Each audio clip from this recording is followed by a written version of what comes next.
Welcome home. I'm Dr. Thema, a minister, licensed psychologist, and sacred artist, and this is Homecoming, a podcast to facilitate your journey home to yourself. While I will provide weekly inspiration and mental health tips, this podcast is not a substitute for therapy. I'm so excited you're on the journey. If you want to request specific topics or share your progress, email me at homecomingpodcast@gmail.com. Also, after you listen, be sure to like, subscribe, and share. Let's begin. Welcome back for another episode of the Homecoming Podcast. And I want to take pause before we get into this episode to celebrate someone who has been integral to this journey that you all may not know, probably do not know, but I want to introduce her. Brianne Walls has been my soul sister in this process. She has been with me since we launched in July of 2019 and going through this January of 2020. And I am so appreciative. I actually met her through Instagram, and she has recorded all of these podcasts, set us up on all of the platforms, designed our visual, and just has been a sister, praying with me before our recordings and being responsive to you all's requests. And so I am grateful and excited about what she is doing, you all. She is one to watch. She is transitioning now from behind the scenes to creating her own content. And so you want to follow her, look out and listen for her name, Brianne Walls. Incredible things are coming from her that will reflect the growth and healing that all of us are invested in. And so thank you, Brianne. All right, you all, we're going to talk on this episode about building our confidence. Building our confidence, because as you journey home to yourself, the insecurity can slow us down, intimidation can slow us down, and it can really bind us in a lot of ways. And so for me to really come into the fullness of who I am, I have to stretch outside of my fears, my anxieties, my self-doubt, my insecurity,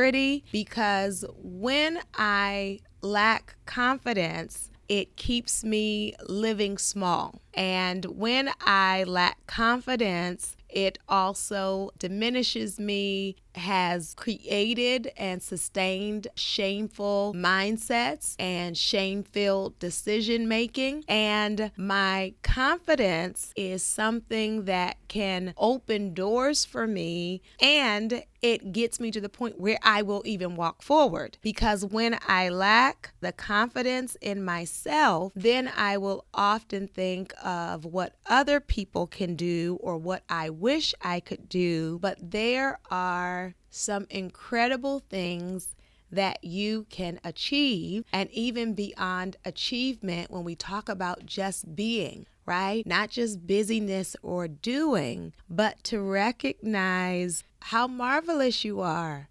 I wonder if you can take sacred pause with me and think about what you have already overcome.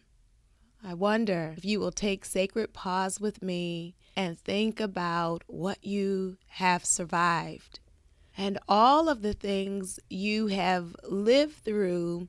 In some ways mask us, they can overshadow us, but to a large degree, many of us don't even look like on the surface what we have lived through, right? It is remarkable that you are where you are in the journey, given what you have survived. And so whatever the mountain that is in front of you, whatever the challenge that is in front of you, whatever the ocean that is in front of you, I want you to know to be mindful of who you are, right? That you have already overcome so much that when we get intimidated in the present, we are often operating out of amnesia. We have forgotten who we are and what we have already come through. I mean,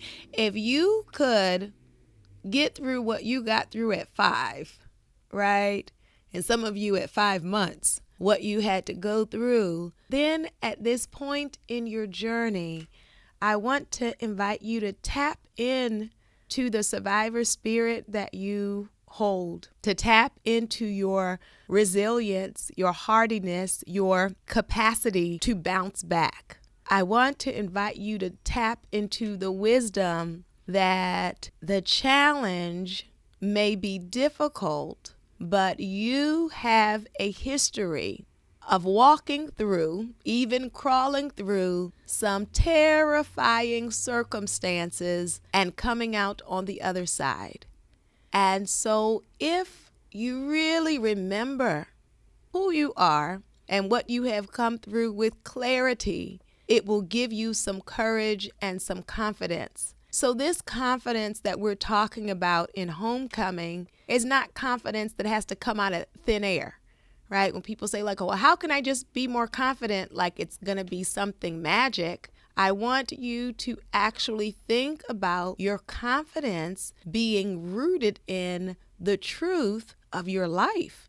Right? So this isn't just some fantastical thing where with nothing to stand on, I have to now believe in myself. No, I want to invite you to believe in the self that has already survived. I want to invite you to have confidence within yourself, within your spirit, within your heart, within your mind, based on actually having a track record. Now, your track record, like all of us, is not perfect. Not everything would you call a win, but you're here and you've made it and you have grown. So based on your history is the way in which you can have some confidence in your present circumstance. So there are situations that have caused us to doubt ourselves and to judge ourselves, but to build confidence, what I need to do is acknowledge my missteps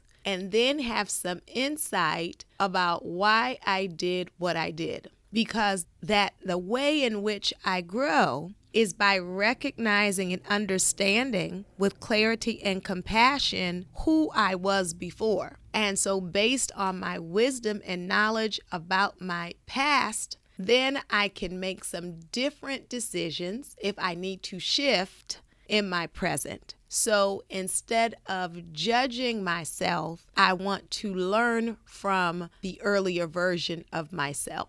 Right?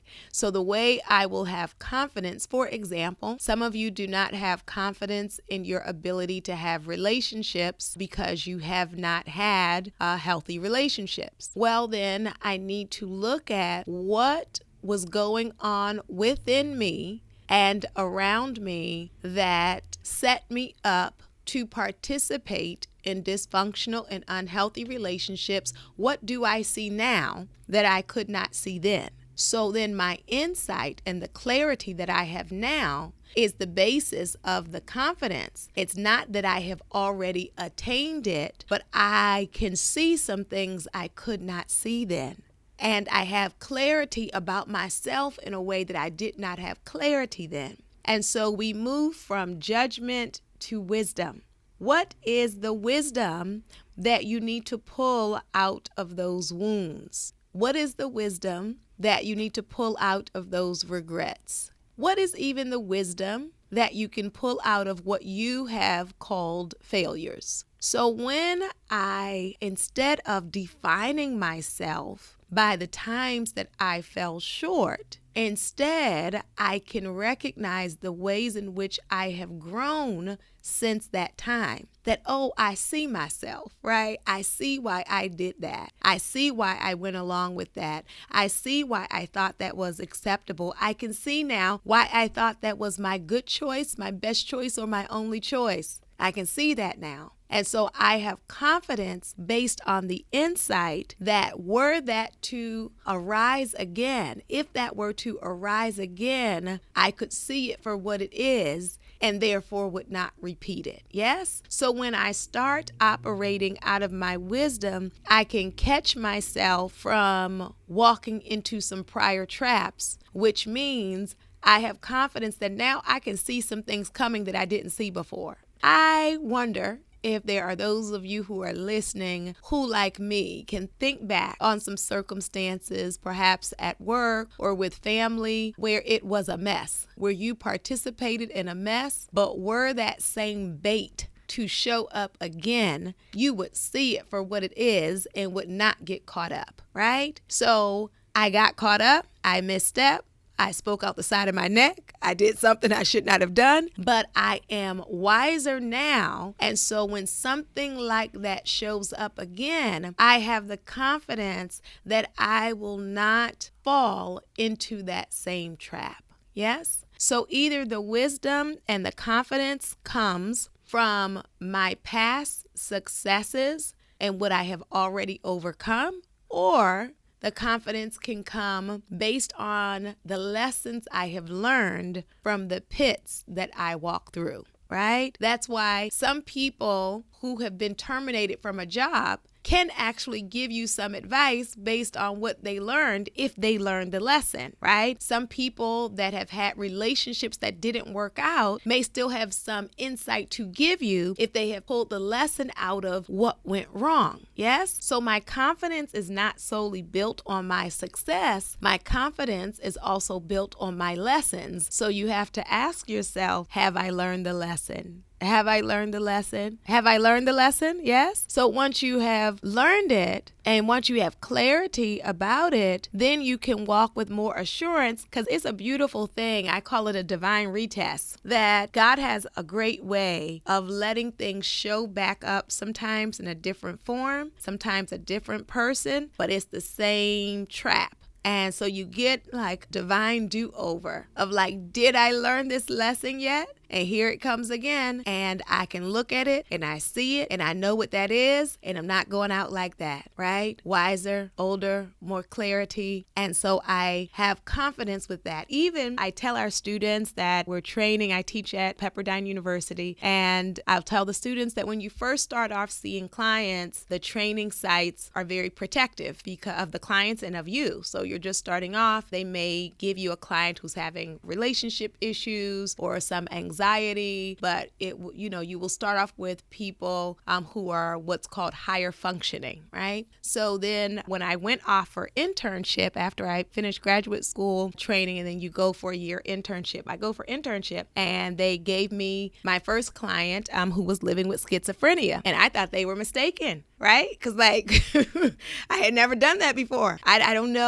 know how to do that, right? And so it was intimidating because it was the first time. But now, after being in the field for 2 decades, when people come in with addiction or suicidality or schizophrenia, whatever they're presenting with, I am not intimidated because I know what I am seeing, and I have some clarity, some wisdom, some knowledge that I can pull on, right? So the same for you, that when you first step out into the newness, you may feel insecure because you haven't done this before, that you haven't gone off to school before, or you haven't let your guard down to really open your heart in a relationship before, or you haven't moved out of the city you grew up in before. Whatever it is, initially you're going to feel that anxiety. You're going to have to battle with that self-doubt. But if you don't retreat, if you don't run home, but allow yourself to walk forward in it, the more you walk forward,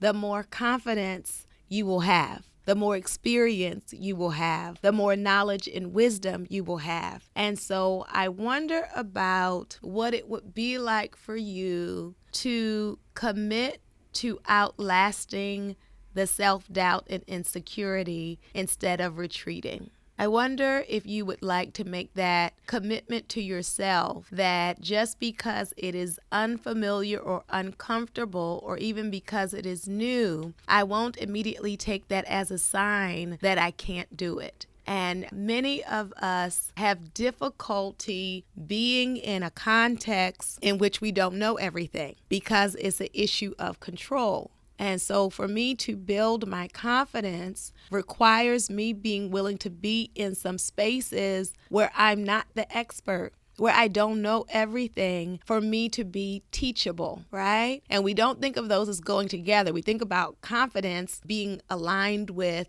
being knowledgeable and ready and in charge, right? But to grow my confidence means I have to be able to tolerate being new. I have to be able to tolerate going through that season where I'm not sure how to do this, right? I'm not sure what this looks like. I'm not sure if I'm quote unquote doing it right, but I'm going to keep pressing through it and keep learning. And as I continue to learn, the confidence will grow. You see, many times we want instant confidence, right? We want confidence overnight. You know, people will send messages in social media and want me to tell them like one step to build confidence, right? They're like, if I just think this one thing, if I do this one thing, or in church, they would say, if you turn around one time, right, then you're going to suddenly be confident. And I want to tell you the truth. The truth is that confidence is built over time when it's authentic, right? It's not just something instant, but the more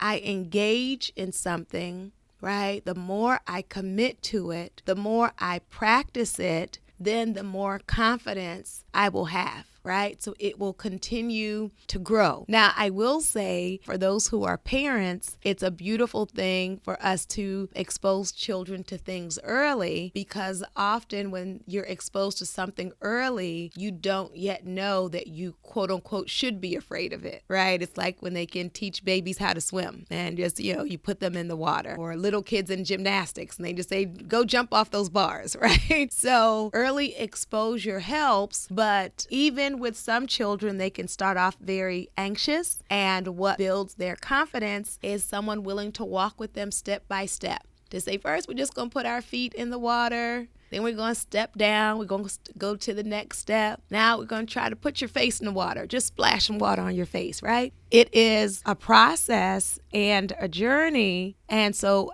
ask yourself, am I willing to be a newcomer as I develop into being confident, right? Am I willing to be teachable so that I can then grow in my awareness and my knowledge and my confidence? So we talk about taking baby steps, right? Step by step, I will learn this, as opposed to this idea of I don't know how, so I won't try, because I don't want to be embarrassed. And so as long as I don't want to be embarrassed, I'll never try anything new and never give myself space to develop the confidence. Then as you're trying to build your confidence, you want to be mindful of the voices that you keep in your ear. Right? Because as I was talking about parents exposing their children to something new, not only can we give children confidence, we can also give them insecurity, right? So I remember a good friend of mine, she was afraid of dogs, and then she felt bad because she realized she had passed down that fear to her son. So he was very afraid of dogs. So she set an intention to address her fear of dogs, knowing that her son would then follow in her footsteps. So she got through her fear, and then he also got through his fear, right? So I say that to say, are you having people in your ear that are encouraging you to soar? Or do you keep people in your ear that are speaking fear over you, and you end up walking away from conversations with them feeling more insecure? And isn't that a terrible thing? If someone is supposed to be your friend or your partner and you come away from your interactions with them feeling less, then that's important information for you. That's important information of how do you feel in the presence of another, especially as I'm trying to come home to myself and trying to build my confidence, that there are people that you can relate to, and in their presence, you feel inspired. You feel like, oh, I think I could do this. Look, it may not be easy, but I can do it. And then there are people that will keep you shrinking and doubting. So you have to start doing some assessments so that I create a life that instills more confidence, that I create practices and engage with people where I am edified instead of diminished.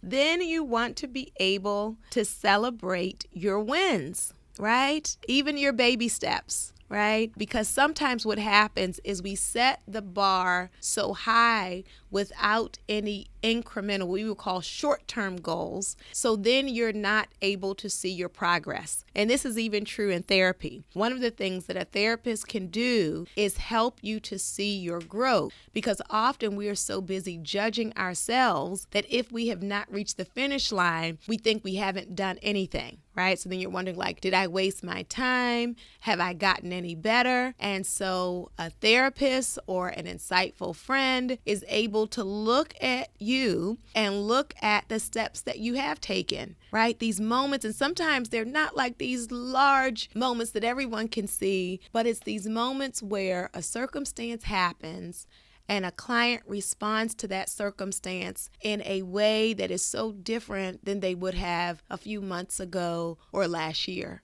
right? That the same situation would have like dismantled you and made you think like, oh, I can never do this. And this time when somebody made a little side comment or whatever setback happened, you acknowledged it and then you kept it moving forward, right? So to start to see not only the giant steps of where you want to be, but to be able to see and celebrate your progress along the way. That's the beautiful part of building my confidence, and it is a continuous process instead of an overnight process. I wonder if this week for your homework, if you can map out the progress that you have made, let's say in the last year. You think about where you were this time last year and where you are now, and to say, I am building my confidence and I'm seeing my progress. Then I want to invite you to journal about what you have already overcome, what you have outlasted, what you survived, because your confidence is going to be built in truth. The truth about the muscles and skills you're developing now, but also the truth about what you have already done. And it is praiseworthy, so we can celebrate ourselves on the journey. I invite your soul to tell your heart, mind, body, and spirit, welcome home.